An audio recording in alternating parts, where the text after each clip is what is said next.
ఇకపై మీకు ఇష్టమైన ఫేవరెట్ సీరియల్స్ యొక్క ఫుల్ ఎపిసోడ్స్ యూట్యూబ్లో అందుబాటులో ఉండవు.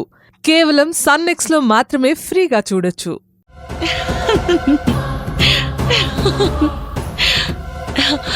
ఎందుకు నవ్వుతున్నావు సుందరి? మేడం, చట్నీ వేసుకోండి మేడం. పల్లీల చట్నీ కమ్మగా ఉంటుంది. ఏయ్, నేనేం అడుగుతున్నా, నువ్వేం చెప్తున్నావు? తింటున్నారు కదా, తినేటప్పుడు ఈ ప్రశ్నలు అవసరమా? రత్నసీత గారు, ఈ రత్నసీతకు అర్థం కావట్లేదు ఇది పోలీస్ స్టేషన్ కాదని. ఇది సుందరి అడ్డ. ఇక్కడ వదిలేసి స్టేషన్లో పట్టుకోవచ్చు కదా.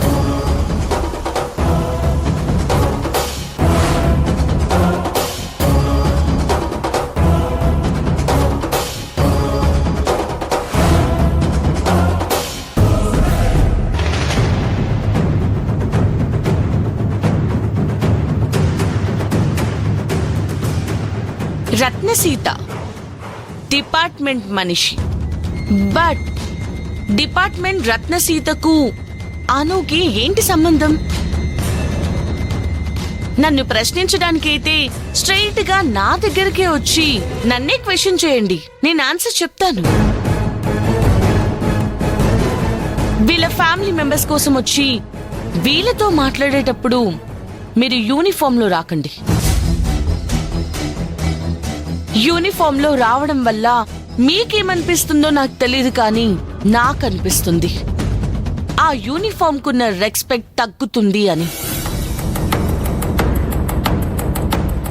సో ఈసారి వచ్చేటప్పుడు సివిల్ డ్రెస్ లో రండి. మేడం రత్నసీత గారు,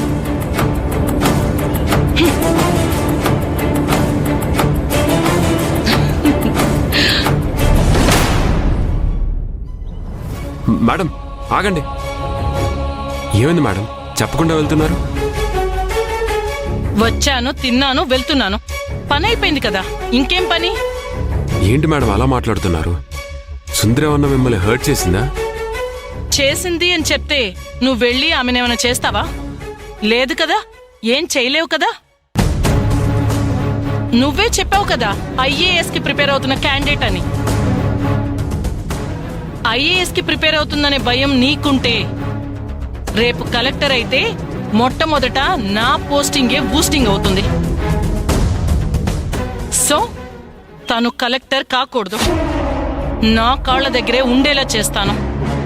సూపర్ మేడం, మీరు అలా చేయండి. మీరెంతంటే నేను అంత ఇస్తాను. ఈలోగా మీ కన్సల్టేషన్ ఫీజు ఇదిగోండి మేడం. కార్తీక్, నువ్వు నాకు నచ్చావు. నేను అడిగినప్పుడల్లా డబ్బులు ఇచ్చావు. ఇక నుండి నేను నీ దగ్గర పైసా కూడా తీసుకోను. అంటే సుందర్ని అరెస్ట్ చేయరా? ఇక నా పని చేయరా? ఆ సుందర్ని అరెస్టు చేస్తాను, నీ పని చేస్తాను.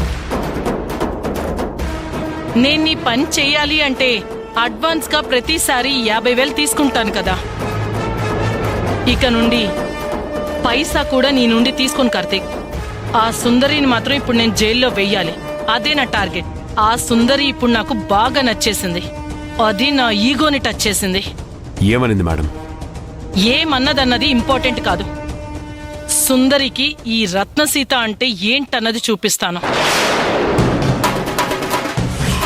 తల వంచుకొని గేదె ముందుకు నడుస్తుంది, తల పైకెత్తి గుర్రం పరిగెడుతుంది, వెనక్కి తిరిగి చూస్తూ ముందుకు నడిచేది సింహం ఒక్కటే. ఆ సింహమే ఈ రత్నసీత. ఈ రత్నసీత పంజ దెబ్బ ఎలా ఉంటుందో సుందరికి చూపిస్తాను. ఇప్పుడు ఈ కేసు నా పర్సనల్. ఆ సుందరికి శిక్ష పడేలా చేస్తాను.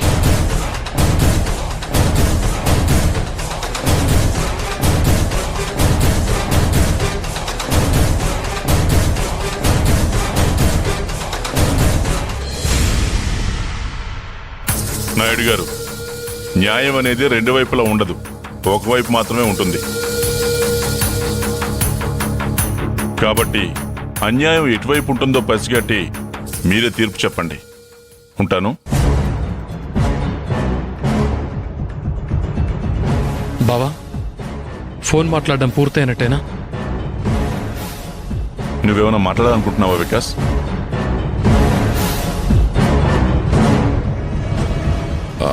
అక్కని తీసుకురా బావా. మీకు చెప్పేంతటి పని కాదు. ఇంటి అల్లుడిగా చెప్పకపోతే బాగోదని చెప్తున్నాను. నేను మీ ఇంటి అల్లుడిని, మీ ఇంట్లో ఉంటున్నాను.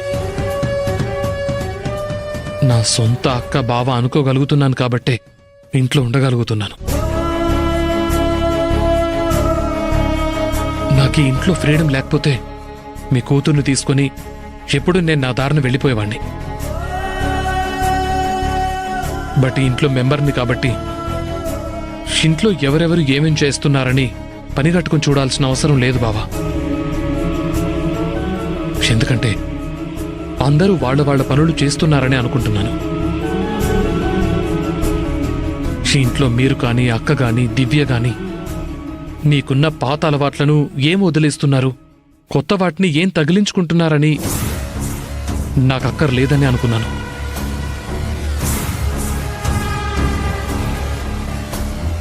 కానీ నేను ఈ ఇంటికి అల్లుణ్ణి అనుకున్నాను.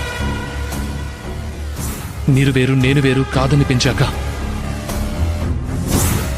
అక్కను మీరు తీసుకొస్తే బాగుండనిపించింది.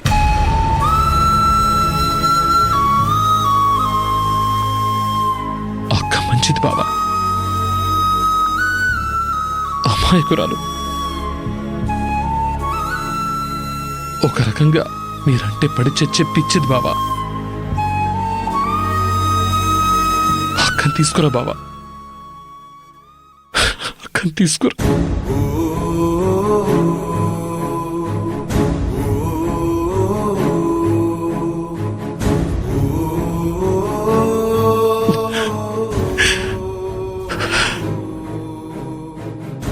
నువ్వు చెప్తుంటే అల్లుడు చెప్తున్నట్టుగా లేదు, కొడుకు చెప్తున్నట్టుగా ఉంది.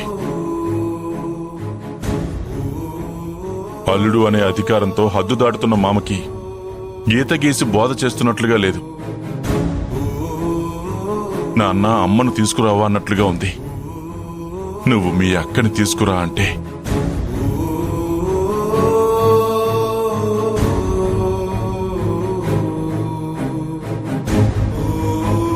తప్పకుండా తీసుకొస్తాను. థ్యాంక్ యూ బాబా.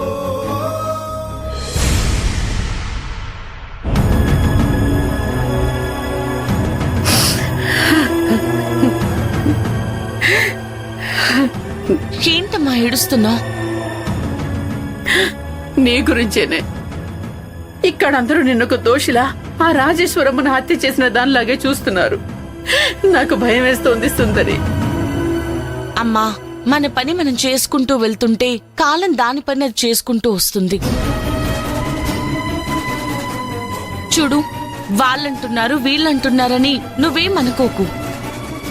వాస్తవానికి జనాలకి ఎదుటి వాళ్ళ గురించి ఆలోచించేంత టైం లేదు. అది కాదు సుందరి, ఇప్పుడు నువ్వు జైలు నుంచి నిరపరాధిగా బయటపడేది ఎప్పుడు? ఆ కాంతమే కిరణ్మయం తెలిసాక ఆమె నిన్ను ఎరగవాడి అసలైన హంతకుండి పట్టుకుంటానంటే పోలేరమ్మ తల్లికి 10 కొబ్బరికాయలు కొడతానని మొక్కుకున్నాను. నిజం సుందరి, ఆ ఏసీపీ కిరణ్మయ్య గారి మీద అంత నమ్మకం ఉంది నాకు. కిరణ్మయ్య గారిని చూస్తుంటే చాలా కాలం నుండి మనతో పాటే కలిసి ఉన్న పాత చుట్టంలా అనిపిస్తుండేది.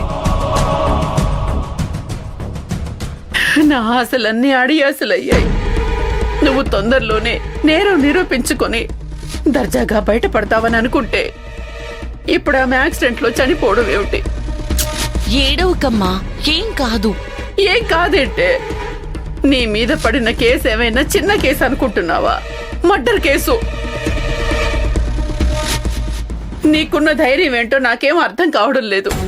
ఆ దేవుడెందుకో ప్రతి ఒక్కరిని నీకు ఇచ్చినట్టే ఇచ్చి దూరం చేస్తున్నాడు. ఆ కిరణ్మయ్య గారి చచ్చిపోవడం ఏమిటి? ఐఏఎస్ కి ప్రిపేర్ అయిన నేను సివిల్స్ రాయలేదని ఆ భగవంతుడే నా లైఫ్ కి పరీక్షలు పెడుతున్నాడమ్మా.